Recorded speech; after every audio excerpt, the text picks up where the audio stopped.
Сауран ауданына қарасты ең үлкен ауылдық округ болып табылатын Ескихан ауылын бүгінде 21 мыңға тарта тұрғын мекен етеді. Ынтымағы мен бірлігі жарасқан бұл ауылдың іскер азаматтары аймақта маңызды жобаларды жүзеге асырып, туған жерін түлетуге елеулі үлес қосып келеді. Солардың бірі жергілікті жердің тумасы, кәсіпкер Юлдаш Мамирхан Мүтәліпұлы. Ол 2021 жылы Ескихан ауылының орталығынан заман талабына сай спорт кешенін салып қолданысқа тапсырса, бүгінде мұнда 300-ден астам бала спорттың бірнеше түрімен айналысып, елеулі жетістіктерді бағындырып келеді. Яғни ауыл жастарын бұқаралық спортқа баулу мақсатында жұмыс істеп жатқан Мүтәліп Юлдашев атындағы спорт кешенінде бүгінгі таңда балалар еркін күрес, самбо, дзюдо, шахмат, футбол, волейбол сынды спорт түрлерімен айналысады. Осылай деген іскер азамат Мамирхан Юлдашевтың айтуынша 416 миллион теңгеге бой көтерген спорт кешенін салудағы мақсат әке арманын іске асыру болыпты. Әкеміз спортшы болған, Кеңес одағының спорт шебері болды.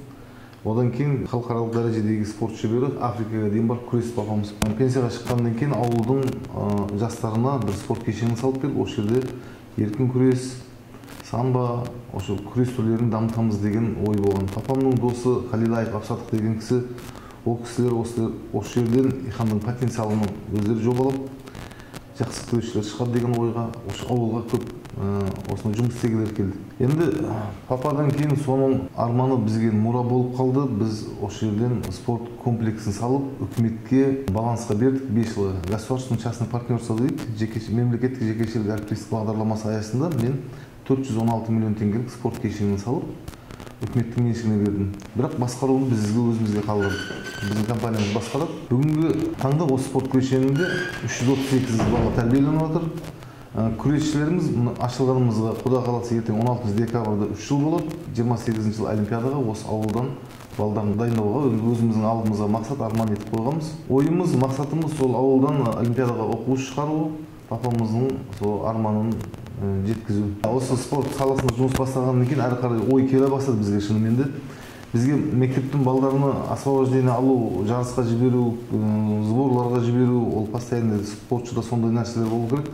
Өте қиын болды. Қазір мектеп бағдарламасын қалдырып, ояққа жіберіп, балаға да зиян тиіп қойып. Соның үшін біз ыңғайлы етіп, осындай мектепті спорт комплексінің жанынан салдық интернатымен. Шалғайдағы ауылдарда, мысалы үшін қойшы ауылдарда, бір спорт мектебі жоқ, қиын ауылдарда өсіп жатқан балдарға біз облысымыз бойынша осы жерден интернатымыз бар, тегін жатақ береміз, 4 мезгіл тамағы.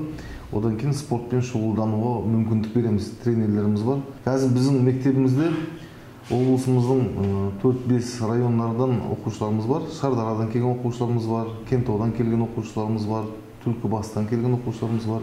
Олар облыс уровенінде күресіп жүрген балдар қыздарымыз. Құда қаласа, сонда оқушыларымыз республикаға, әлемге танытуға әрекет жасаймыз. Мына 24 жылдың Қазақстан Республикасының чемпионатында 4 қызымыз қатысты. Бір қызымыз чемпион Қазақстан болды. Біздің спорт мектебіміз бұқаралық спортын дамыту мақсатында ашылған. Бұл 18 жасқа дейінгі балдарды біз спортта дайындаймыз. Бізден кейін шыққан профессионал спортшыларымызды Олимпиадаға дайындау орталығы бар, олимпиадалық мектептер бар, солар алып кетеді. Ересектер уже соларға өтеді. 6 жастан 18 жасқа дейінгі балаларды біз осы жерде тәрбиелейміз. Бізде 7 тренеріміз бар, 338 баланы тәрбиелейді. Әр тренер 48 баланы 4 группаға бөліп, бір группада 12 баладан дайындайды. Енді мектеп бізде обедке дейін жұмыс істейді мектебіміз. Одан кейін сағат 5-ке дейін балдар осы жерде үй тапсырмаларын орындап, тамақтарын ішіп, спорт секциясына кіріп, содан үйіне кетеді. Осы сағат 9-да мектеп жұмыс бастаса, сағат 5-те спорт мектебінен шығып үйлеріне қайтады. Енді шалғай ауылдан келгендер, отбасылық тұрмыс деңгейі бар, одан кейін көліктің келіп кетуіне қиналатын балдарға біз интернатын жаратып қойғанбыз, условиясын жаратып қойғанбыз, интернатымыз тегін. Мемлекеттік жекешелік әріптестік негізінде салынған Мүтәліп Юлдашев атындағы заманауи спорт кешенінде дәл қазір 338 бала тұрақты түрде спортпен шұғылдануда. Ашылғанына небәрі 3 жылдың жүзі болған мекемеде 6 жас пен 18 жас аралығындағы жастар тәрбиеленсе, олардың қысқа уақыт ішінде жеткен жетістіктері мен бағындырған белестері де аз емес. Айталық, осы аралықта 2 спортшы Азия чемпионатының қола жүлдесіне ие болса, 2 бала әлем чемпионатына қатысып үлгерген. 16 жыл болды осы ауылда жаттықтырушы болып істеп жатқаныма. Жетістіктерге келетін болсақ, қаншама спорт шеберлері шықты ауылдан. Қыздарымыз қазір күресіп жатыр. Чемпион Қазақстан, призер Азия. сондай жетістіктері. Аббазов Сайт деген неміз оқушым бар, спорт шебері. Сұланова Матхия деген қызымыз бар. Осы жерден шыққан 2 рет чемпион Қазақстан, 2 рет призер Азия. Скандерова Жасмин қызымыз бар, ол да әйелдер күресінен спорт шебері, 1 рет Қазақстан чемпионы. Алдыдағы жоспар әрбір спортшының биік шыңдарын бағындыру ғой. Құдай қаласа сол Олимпиада чемпионы шығарамыз деген ниетте әрекет жасап жатырмыз. 2 залымыз бар, душ. Спортшыларымызға барлық жағдайы жасалған. Кәсіпкерге алғысымыз шексіз.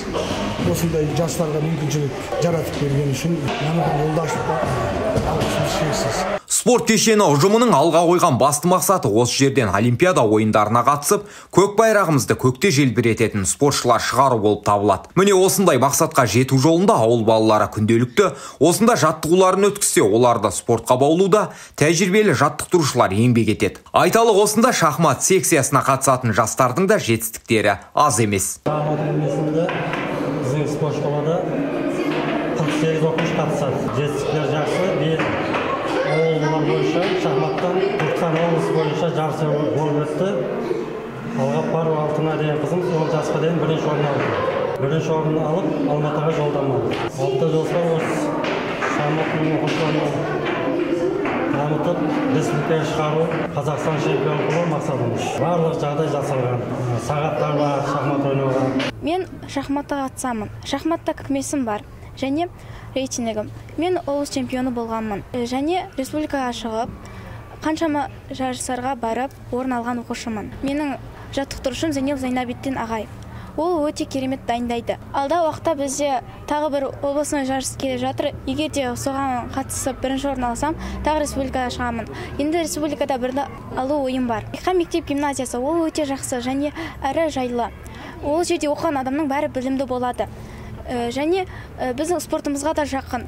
Егер де мектеп гимназиясында оқысаң, түстен кейін спортың ашуға рұқсат бар. Кәсіпкер азамат Мамирхан Юлдашев ауыл балаларының спортпен айналысуы оқу процесіне кедергі келтірмеу үшін кешен аумағынан заманауи мектеп пен интернат құрылысын бастап биыл қыркүйек айында, яғни жаңа оқу жылынан бастап қолданысқа тапсырған. 385 орынға шақталған зәулім білім ордасы Иқан мектеп гимназиясы деп аталады. Бүгін таңда 230 бала білім алып жатқан мектепте оқушылардың заман талабына сай білім алуларына барлық жағдайлар қарастырылған. Сонымен бірге ыңғайлы асханасы да бар. Нәтижесінде ауыл жастары осы жерден білім алып қана қоймай, түсте мектеп асханасынан тамақтанып, сабақтан соң спорт кешенінде жаттығуларын өткізе алады. Ал шалғай ауылдардан келіп білім алатын оқушылар ыңғайлы жатақханамен де қамтамасыз етілген. Енді мектептің ерекшелігін атап өтетін болсақ, мектеп комфортный школа ретінде салынған. Әр бала отдельный партада отырады.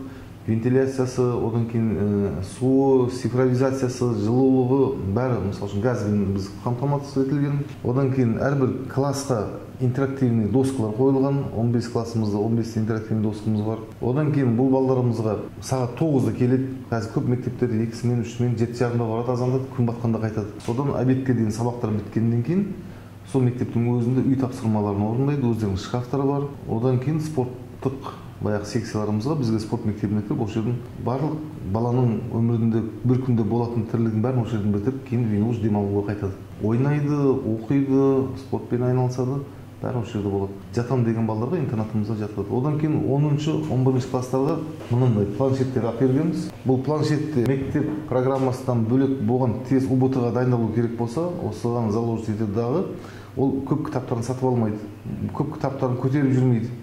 Осымен үйіне барып келеді. Бірақ сабақтарын осы жерде дайындайды. Көп информация алуға осы планшетпен жұмыс істеу удобный екен. И планшет бізде интерактивный доскаға қосылады. Күнде 1-2 бала мектепке қабылдаймыз. Ашылғанымызда 2 ай болды. Жатақхананы мектеппен бірге бастадық. Біз жатақхана салуымыздың мақсаты мына Ескихан ауылындағы колледжді негізін қалаушысы менің әкем осы спорт мектебінің атын қойғанбыз. Мұхтар Юлдашев атындағы спорт мектеп. Сол колледжді 2001 жылдары ауылымызға келуін ұйымдастырып, 2015 жылға дейін сол колледжін басқарды.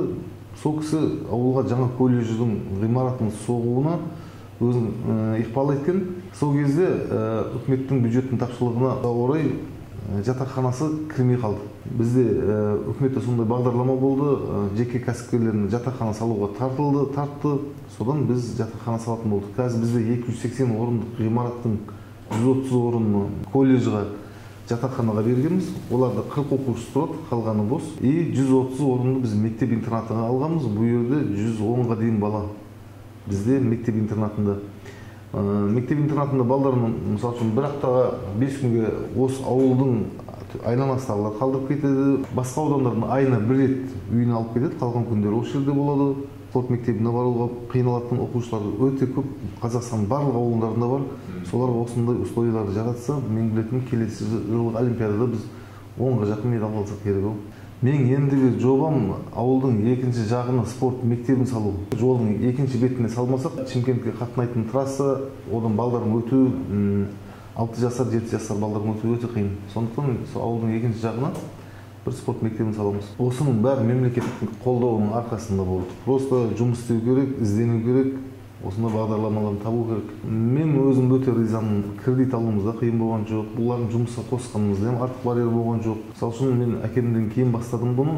Менде артық поддержка жасап, қасында жанында тұратын ешкім де болған жоқ. Бұл бір Қазақстанның любой бір азаматтың қолынан келетін нәрселер қазір елімізде сондай мүмкіндіктер жаратып қойылған. Бұяқта қазір 104 па 105 адамды жұмыспен қамтамасыз етеміз. Негізі біздің мақсатымыз ауылда әлеуметтік экономикалық дамытуға өзінің үлесін қосу. Жан-жақты мүмкіндіктерге ие Ихан мектеп гимназиясына бүгінде жергілікті жердің балаларынан өзге Шардара, Кентау, Түлкібас аудандарынан келіп білім алып жатқан оқушылар аз емес. Себебі спорт үйірмелеріне қатысатын жастар үшін мектепте білім ала жүріп, күнделікті спорт кешенінде жаттығуларын жасап, әрі осында жатақханамен қамтылу тиімді болып отыр.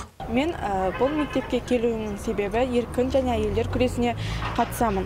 Азанда мектебіме, сабағыма барамын, әбеттен кейін тренировкамызға қатысамыз. Еркін күреске, әйелдер күресіне келгеніме 3 жылдай болып қалды. 3 жылда алған жетістіктерім өте көп. Және де біз алдағы болатын Қазақстан чемпионатына дайындалудамыз, өте қызу дайындалудамыз. Оған дейін мен облыс чемпионы болғам, және де Жаңақорған қаласындағы өткен республикалық турнирде 1-ші орын алғанмын. 3 мезгіл тамақ береді, өте күшті. Жататын жеріміз жылы. Бұл мектепке келуім себебі еркін күрес қатысып келе жатқаныма 2 жыл болды. 2 жылда жеткен жетістіктерім өте көп. Бұл жерде бүкіл жағдайлар қарастырылған. Жататын жер, 3 мезгіл тамақ, және де өзіміздің қазір 2 жылда облысында алған, турнирлерден алған. Осы биыл Қазақстанға шықты. Өте тамаша. Сол үшін Атабек ағайға мың алғыс. Мектеп пен спорт кешені әрі интернатты бір аумаққа шоғырландыру арқылы білім мен спортты қатар дамытып жүрген жастарға қолайлы мүмкіндік туғызып отырған кәсіпкер Мамирхан Юлдашевқа халықтың алғысы зор. Ең бастысы Ескихан ауылында жұмыс жасайтын кәсіптік колледждің жатақханасы жоқтығын ескерген азамат өзі салған интернатта колледж студенттерінде жатын орынмен қамтамасыз етіп келеді. Ал ыңғайлы жатақхана заман талабына сай етіп салынған. Ауылдағы ең бірінші гимназия циклында сабақ өтіп жатқан мектептердің енді мектеп жекеменшік мектеп қыркүйек айынан осы жылдың 24-тің өз жұмысын бастаған. Азанның 9-дан басталған сабақтар кешке 5-ке дейін балдар осы жерде бүкіл мектеп оқушыларының барлығы 100% бір уақыт ыстық тамақ беріледі.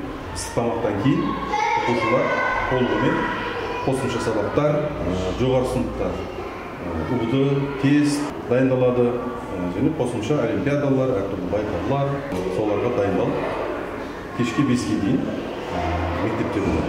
Енді кәсіпкер ретінде қазіргі жасап жатқан жалпы ауыл үшін жасап жатқан жалпы жұмыстарына әрине ауылдың тұрғындарының айтар алғысы көп. Абай Омаров, Рауан Амангелді, Кемел арнасы.